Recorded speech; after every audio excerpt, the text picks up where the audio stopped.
Hello, everyone, and welcome back to the Common Sense Crypto channel. As with you always, this is Rich doing another video today on XRP. So I hope you're all having a wonderful day today, wherever you are in this great world. We're gonna talk about XRP. And I talk a lot about adoption on this channel. I've been tracking it over the last couple of years, seeing who's accepting crypto. How soon is adoption happening? Well, this comes from the National Cryptocurrency Association. State-level support for crypto is driving business growth across industries, from fintech partnerships with agencies to retailers, restaurants, and real estate companies leveraging crypto for their payments. Crypto is slowly getting adopted, but it's happening faster than most people thought it would happen. And as they continue to accept crypto inside of businesses and merchants, that gives crypto legitimacy. All of a sudden, people start to realize crypto has actual value. Over 75% of global businesses plan to accept crypto by 2026. We are already seeing adoption happen. That adoption is not going to slow down. Institutions, as they continue to adopt crypto, they're going to bring it more and more to the masses. This is happening quicker than people think. Could XRP become the preferred crypto for payments? Talks with major retailers like Chipotle, Starbucks, and Shake Shack enterprise merchants ready since 2018. Mass adoption is closer than ever. Take a listen to this. Then you have the payment structure. Then you have the XRP crowd, which also, first of all, just the size of that audience in general. I'm looking at it when we see a potential here for a major retailer like a Chipotle, a Starbucks, anyone really. I mean, Shake Shack kind of went out on the limb with Bitcoin. Yeah. I tested it at a Shake Shack, didn't work well. Or not Shake Shack, a Steak and Shake, didn't work well. We're going to get them on the show to talk about it because the process was kind of clunky. So I asked them straight up, was this was just a PR stunt, you know? And Interesting. Yeah. and my point is this, is if I can't solve my problem of payment with crypto, do you feel like retailers are going to try to start targeting ways to get to a certain audience just because it's a large audience that would bring them into the stores? I think it's a great question. I think they will start to target more. Now, remember though, retailers have been in the dark for the last 8 years. They really have been waiting for some regulation. So we've worked closely with some of our retailers, some of our merchants we've been talking to since 2018. And I'm talking about enterprise grade merchants. And that's instructive. Again, much like we pick point of sale in brick and mortar stores, much like we stayed in the US, it's very similar to that. Working with merchants in their compliance departments, we want to talk to those enterprise-sized merchants. Of all the enterprise merchants today that accept digital assets, they're all doing it through Flexa because we've stuck with, well, except for one notable exception, which is Tesla. But so we're talking about a couple dozen enterprise-grade merchants who've done it through Flexa. And the reason is we've walked them step by step along this regulatory pathway to a point where they now have some confidence thanks to Genius, and specifically thanks to the promise of clarity coming. So they'll know the assets, for example, being spent on their network aren't securities, or they'll know which ones aren't securities. So they can have that confidence. They also have that authority now, or trust, from the legislation that's coming. And that's why merchants are getting on board today. So I do believe you're right. I do believe they will start targeting the sector more. And I know for a fact this technology is here to stay for them. They've been working on it for years. They're ready for it. They want to build it. They know what the future holds. The future holds digital asset payments. They know. And take notice, Paul Barron said that he tried to make a payment with Bitcoin and it was clunky and just didn't work out right. So when Starbucks and everybody else is ready to jump on board, they want to make sure that they're going to use something that actually works. I mean, you're not going to tie up the drive-through at Starbucks trying to make a Bitcoin payment. That just isn't going to work.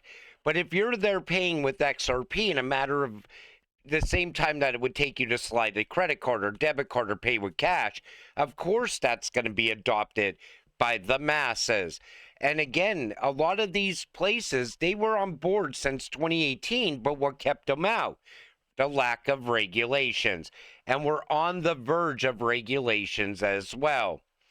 And Danelle Dixon talks about the growth of crypto adoption, and she thinks some of it can come through tokenization. Take a listen to this. There's all this, you've seen all the challenge and opportunity on the web. I feel like we're still in like we're not an infant anymore, but we're in like we're unruly preteens. Yeah, we're there. And so I don't think it's crazy that we haven't seen it. I mean, the difference in terms of this tech stack and what happened with the web is that we have the secondary assets, which created its own sort of frenzy. And so it was a lot about look at this great tech and then the secondary assets. And there wasn't a lot of UX and UI designers that came to actually make the tech user friendly. We're seeing that now. So you're seeing a lot of really awesome development on making it so that you don't really have to know that you're using blockchain. And I think that's the key to mainstream adoption. You know, we see already Franklin Templeton has a money market fund on Stellar. It's $460 million in that. People are using it to be able to, have their assets on chain and to hold them there. It's all on chain. It took them from 2019 until 2021 or 2022 with the SEC to be able to make that happen though.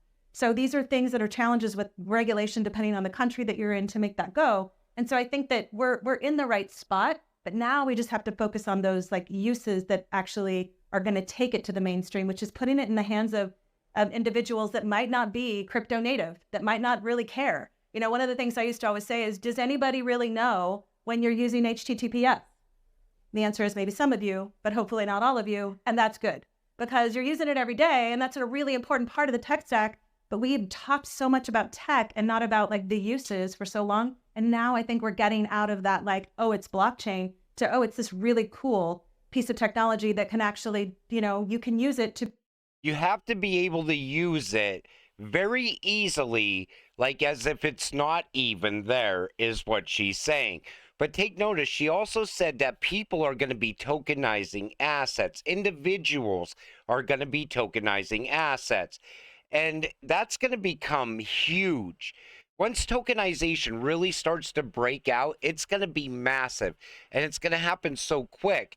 Everybody thinks everything's years away. Not anymore. Because people want instant gratification.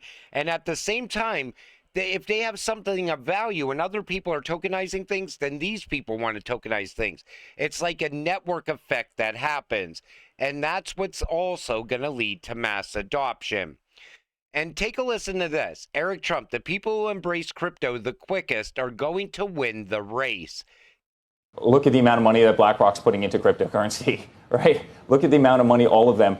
If you went back 12 months, not a single one of them was talking about treasuring any Bitcoin assets, any kind of crypto assets. Now all of a sudden Schwab's doing it and Fidelity's doing it. But is there room for everybody? I guess that's my question. Yeah, listen, I think the people who embrace it the quickest are going to win the race. And I think those that don't embrace it, you know what they're going to do? They're going to die a very slow and painful death. And you're already seeing that. Look at the success of Coinbase. I mean, look at their stock relative to everybody else, right? I mean, crypto is leading the way. It's what people want. It's an incredible generational play, but it also solves all the problems of modern day finance, which is the fact that it's lethargic, it's slow, it's costly. It's costly as hell. You know this better than anybody. I mean, it's inefficient. Look at your FX rates every single day, right? That all gets eliminated. So if you don't embrace crypto the quickest, you will end up dying a very slow and painful death. I think a lot of people are going to have a lot of big regrets in not investing in crypto over the coming years. I think anybody who doesn't see any value in crypto, I think they're going to regret it. We got here because we were risk takers. Most of us got into crypto at a time where you could never picture what's happening today ever happening in 2025. People back then thought, well, we're looking out to 2030, possibly even 2040. But everything seemed to fast track since then. But because we were risk takers, we beat everybody here. And even if you're buying crypto today, you beat the institutions to this. And that's why you gotta hold on to it for dear life. because you are going to win the race. You got in before everyone else, even the people that buy crypto tomorrow and the next day and the day after that. But eventually you will be too late to crypto. I remember when Caitlin Long tried to paint Ripple as doing something nefarious by lobbying in DC. Why not judge the Bitcoin lobby by the same standard? And you see, history is being written on Capitol Hill. This week brought Saylor and top industry CEOs to Washington for Bitcoin Advocacy Day. Our mission, advance the Bitcoin Act and make the U.S. the global Bitcoin leader. Bitcoin, there's no race on Bitcoin. China doesn't care about Bitcoin. Russia doesn't care about Bitcoin. Only these bag holders care about Bitcoin. That's who cares about it. There's no race to own the most amount of Bitcoin. Just wait until QNT breaks out. There's only a little over 14 million QNT. A hell of a lot less than there is of Bitcoin. And guess what? When it breaks out, nobody will even remember that Bitcoin ever existed. QNT is going to top Bitcoin's prices by far. I think it's going to be a 7-digit asset. It's Bitcoin with utility. Wait until XRP takes the #1 spot away from Bitcoin. That's going to happen as well. And Johnny Deaton must have been frustrated. He said, maybe it's just me, but in a world where the United States is $37 trillion in debt, with interest payments exceeding defense spending and adding more than $1 trillion in interest every single year, the U.S. dollar losing 10% in purchasing power in a single year, credit card debt at $1.2 trillion, with delinquencies at or near 2008 and 2009 levels, student loan debt at $1.7 trillion, with delinquencies and late payments at the same time at all-time highs, and corporate bankruptcies near all-time highs, how $200 trillion of debt on top of Bitcoin is a good thing. Michael Saylor says if Bitcoin goes to $100 trillion or 200 trillion, there could be $200 trillion of credit on top of it. You know, they always want to bring more and more debt to Bitcoin. You take notice to that? And they're going to tie all the U.S. debt to Bitcoin through the use of Tether, USDT. This is something that is not going to end well. You could already see the setup before the fall. And why the hell is Trump's kid saying that you can transfer $500 million worth of Bitcoin with no fees? Take a listen. Bank that I banked with for 25 years, it took me 120 days to go through and know your customer, right? And you're sitting there saying, why? Why is it every week as a hospitality company, right? I'm trying to get a wire out, or I'm waiting to receive a wire through the SWIFT system, where if I don't get it out by 5 o'clock, and by the way, even if you get it out at 5 o'clock, zero chance it's making there before Monday. You know, when you can transfer $500 million worth of Bitcoin from an iPhone to an iPhone, having a wallet address, you know, at 11 o'clock on a Sunday night, you know, for no fees, for practically no fees. And that. And King Valek says, no fees, huh? See how they lie for that last gasp. But maybe Eric Trump is sending his Bitcoin over the XRP ledger, because you can absolutely send Bitcoin very fast and very cheap with the XRP ledger. Chris Larson proved that years ago. This comes from Wrath of Comment. Thunes, a new Ripple partner, has announced the rollout of real-time cross-border payments into Saudi Arabia, right after Bark partnered with Thunes to enhance its remittances. Ripple also a partner with SABB and has piloted programs with Sama in the region.